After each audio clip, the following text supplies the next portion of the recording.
dan dia ceritakan tentang skapuler itu tanpa sebut nama dari sister itu selalu.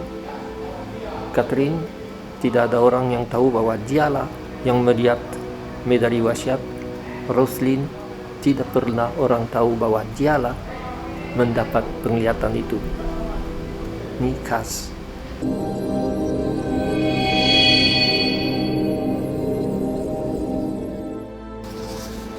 Saudara-saudari yang dari keluarga Vincentian, kita kenal tentu Catherine Laboure, tetapi dia bukan satu-satunya sister putri kasih yang mempunyai penglihatan. Ada satu lagi yang bisa dikatakan hampir tidak dikenal, yaitu Sister Apolline. Namanya lengkapnya Louise Apolline Aline Andriho, yang lahir pada tanggal 7 Mei 1810, yaitu katakan 4 tahun sesudah kelahiran Catherine. Dia lahir di daerah Allier di Prancis juga. Bapaknya Leonard Andrivo, seorang notaris, dan mamanya Apolline Grangier. Mereka tinggal di situ dan Apolline dibaptis pada hari kelahirannya. Dia seringkali dibawa ke tempat Notre Dame du Port di Clermont-Ferrand, dan di situ ada suatu patung Maria yang kecil dan satu patung Yesus yang menderita. Dan pada waktu dia berumur 10 tahun, bapaknya, seluruh keluarga pindah ke Paris. Bapaknya meninggalkan tugasnya sebagai notaris di tempat asal dan dia dipindahkan ke Paris untuk menjadi sekretaris dari Kementerian Luar Negeri di Paris. Maka tentunya jauh beda dengan Catherine. Apolline dari keluarga yang sangat tinggi pendidikannya, yang kaya, dan dari sebab itu Apolline menerima suatu pendidikan yang sangat tinggi. Dia belajar beberapa bahasa asing. Dia seorang ahli melukis. Dia suka main musik. Seorang gadis yang bisa sukses, yang cantik juga. Tetapi toh tiba-tiba dia merasa tertarik untuk meninggalkan semuanya. Pada umur 23 tahun dia masuk di kongregasi Putri Kasih. Dia masuk di situ menjalankan postulatnya di Hospice Joire, dan sesudah itu dapat pakaian sebagai sister dan dikirim untuk bekerja di Rumah Saint-Jean di Troyes. Di situ dia ditugaskan sebagai guru untuk anak-anak terlantar dan sudah juga ditugaskan untuk mengunjungi orang sakit, orang miskin.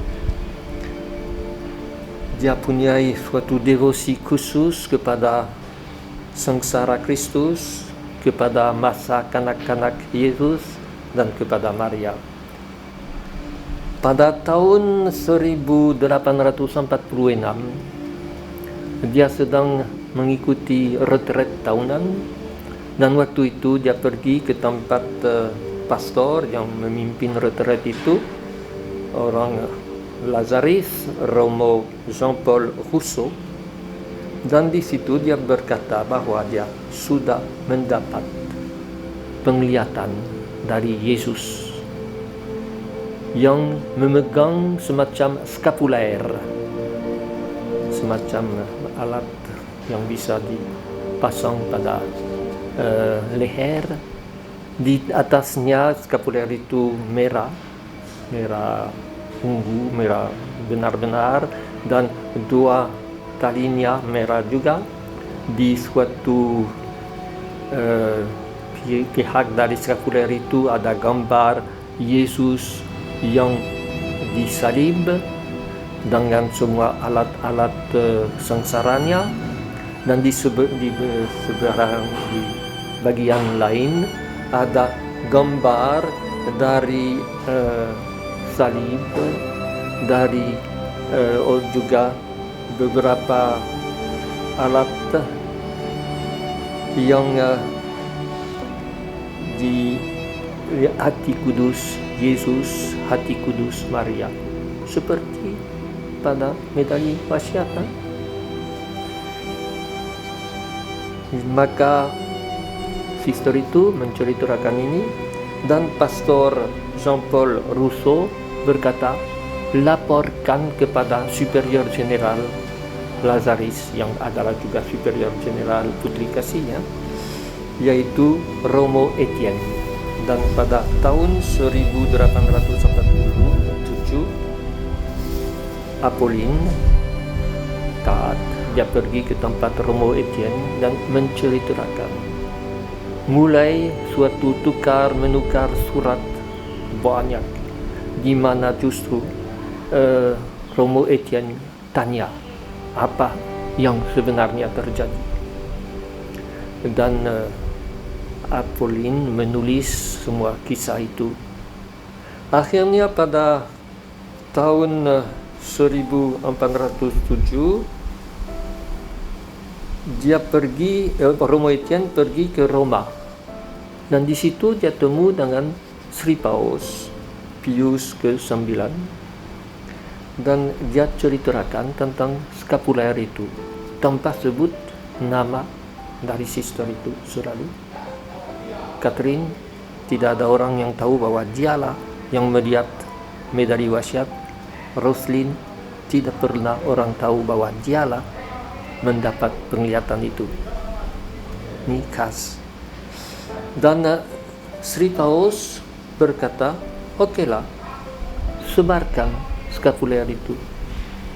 Dan sekali lagi, skapuler itu disebarkan pas pada waktu ada kekacauan di Paris, revolusi, dan banyak orang minta skapuler itu. Yang sister ini yang untuk bisa dekat dengan Superior General dipanggil datang ke Paris menjadi sekretaris di Paris, di rumah induk. Pada mula-mula dia senang ada di Paris, dekat dengan relikui dari Vincentius, relikui dari pelbagai orang kudus dan seterusnya. Tetapi lama-kelamaan dia merasa bosan. Dia seorang aktif, bukan seorang yang harus tinggal di rumah, di kantor. Maka akhirnya Romo Etienne mengerti dan suruh dia pulang ke Troyes untuk kembali pada kerjanya dari semula.